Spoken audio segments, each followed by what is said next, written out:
$29 million to strengthen the political landscape in Bangladesh. Two people, I think they're very happy. আসসালামু আলাইকুম। যুক্তরাষ্ট্রের সাবেক president Donald Trump সম্প্রতি একটি বিস্ময়কর অভিযোগ তুলেছেন। তিনি বলেছেন বাংলাদেশের রাজনৈতিক পরিবেশকে শক্তিশালী করার জন্য $29 মিলিয়ন বা 350 কোটি টাকা দেওয়া হয়েছে এমন একটি সংস্থাকে। এই সংস্থায় মাত্র 2 জন কাজ করেন এবং এটি একটি বিশাল প্রতারণা হতে পারে। কিন্তু বিষয়টি কি আসলে এমন? $29 million to strengthen the political landscape in Bangladesh.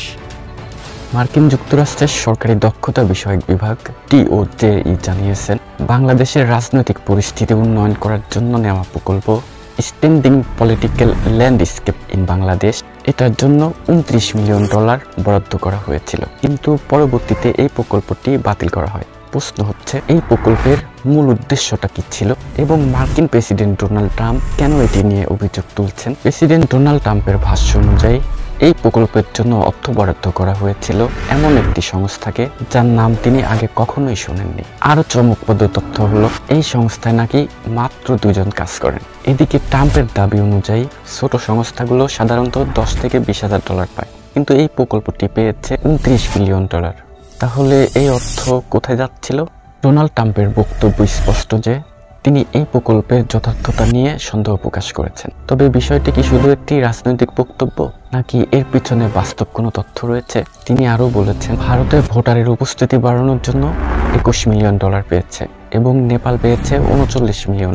তাহলে কি বাংলাদেশ একমাত্র দেশ? ভারত এবং নেপাল বিতর্কের মধ্যে না পড়লেও বাংলাদেশ বিতর্কের মুখে পড়েছে, কিন্তু ভিতরে একটা রহস্যই থেকে যায়। মার্কিন প্রশাসনের এই অর্থায়ন আদৌ কি বাংলাদেশের গণতান্ত্রিক ব্যবস্থাকে শক্তিশালী করার জন্য নাকি এটি রাজনৈতিক উদ্দেশ্য প্রণোদিত? মজার ব্যাপার হচ্ছে এই $29 মিলিয়ন প্রকৃতপক্ষে কোথায় বরাদ্দ করা হয়েছিল এবং কোন সংস্থা এটি পেয়েছিল সেটি কিন্তু ডোনাল্ড ট্রাম্প নিশ্চিত করে বলেননি। তবে এটি স্পষ্ট যে যুক্তরাষ্ট্রের এই ধরনের অর্থায়ন নিয়ে আন্তর্জাতিক মহলে নানা প্রকারের প্রশ্ন উঠেছে। আপনারা কি মনে করেন এটা কি সত্যি একটি রহস্যজনক লেনদেন নাকি ডোনাল্ড ট্রাম্প কেবলমাত্র একটি রাজনৈতিক বক্তব্য দিয়েছেন?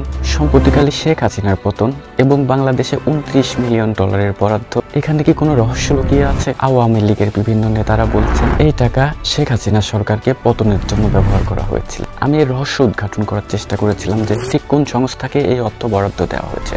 সামাজিক যোগাযোগ মাধ্যমে বিভিন্ন ঘাটাঘাটি করার পরে সাসপেক্টেড হিসেবে যে তথ্য পেয়েছি সেখানে মনে হচ্ছে 10 মিনিট স্কুলের কথা বলা হয়েছে। তাহলে এই টাকা কি ভাগাভাগি করে নেওয়া হয়েছে বা সরকারকে পতনের জন্য ব্যবহার করা হয়েছে? তবে ইন্টারেস্টিং ব্যাপার হচ্ছে এটি মাত্র 3 মাসের জন্য বন্ধ করা হয়েছে এবং তারা মাত্র সন্দেহ করছে যে এখানে দুর্নীতি হচ্ছে।